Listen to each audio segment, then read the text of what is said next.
निश्चित रूप से आप सही कह रहे हैं, क्योंकि राजस्थान सरकार और केंद्र सरकार मिलकर के अभी तक की जो पंचायतें उनको 1 लाख रुपए महीने सफाई के लिए देते हैं, फिर भी सफाई नहीं हो रही है। ये हमको चिंता का विषय है। मैंने 2 ग्राम पंचायतों को देखा है, वहाँ सफाई नहीं हो रही, और भी नहीं हो रही होगी, लेकिन मैंने 2 को देखा है। हम इसका एनालिसिस करेंगे कि इसको क्या दंड देना चाहिए, उचित दंड देंगे, क्योंकि सरकार का पैसे फालतू का नहीं है। क्यों से पैसे का कुछ भी उपयोग कर लो, कहीं भी ले जाओ या खा जाओ, तो नहीं। तो मैंने स्पष्ट कर दिया है कि आगे भी आया और इस प्रकार की कमियां मिली मुझे, तो प्रधान के खिलाफ, बीडीओ के खिलाफ, आईएन के खिलाफ, ग्राम विकास अधिकारी, सरपंच और सीओ तक के खिलाफ भी कार्रवाई हो सकती है। जारी रहेगा।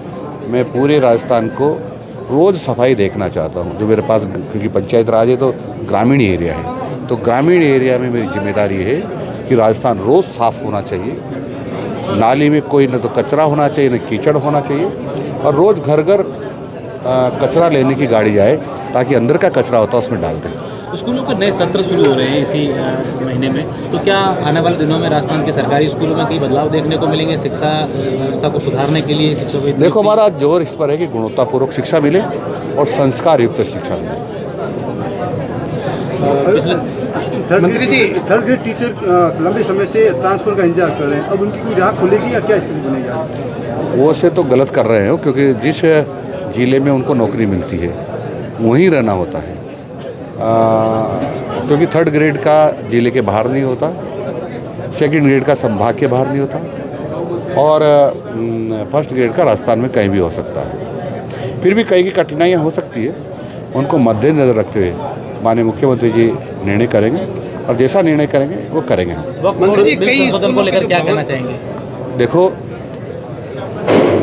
जो वक्फ अधिनियम 2013 था, वो निहायत ही बेकार था, देश की संपत्तियों को हड़पने वाला था, इस देश को इस्लामिक देश बनाने का षड्यंत्र था, और उसमें प्रावधान कर दिया कि इस्लाम के मानने वाले लोग यदि कहीं भी बैठ जाते हैं, नमाज पढ़ लेते हैं, या वो धार्मिक, सांस्कृतिक, मांगलिक कार्यक्रम कर लेते हैं, तो ज़मीन उनकी हो जाएगी, यदि वो वक्फ बोर्ड के खाते में जाकर लिख देते हैं। तो फिर वक्फ बोर्ड के खाते में लिखने के बाद जिला कलेक्टर के पास वो जाएंगे, ये हमारी ज़मीन है क्योंकि हमने यहाँ ये कार्यक्रम कर लिया है, तो जिला कलेक्टर की जिम्मेदारी थी उनको कब्जा दिलाना। ऐसे लाखों संपत्तियाँ हैं जिस पर इस प्रकार के दिए हुए हैं। दूसरा, क्योंकि आप सामान्यतः हम सब लोग सोचते हैं यदि किसी को आपत्ति हो तो फिर कोर्ट में जाए, लेकिन उसमें कोर्ट में जाने का प्रावधान नहीं था, ट्रिब्यूनल में जाएगा।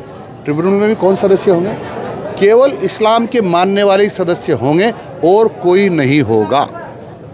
ये बेवकूफ़पने की बात थी। ये कांग्रेस करके गई ऐसा अत्याचार 2013 में, वक्फ बोर्ड अधिनियम संशोधन 2013 में इसका कर गई, यानी कांग्रेस का सोच था इस्लामिक देश बन जाए।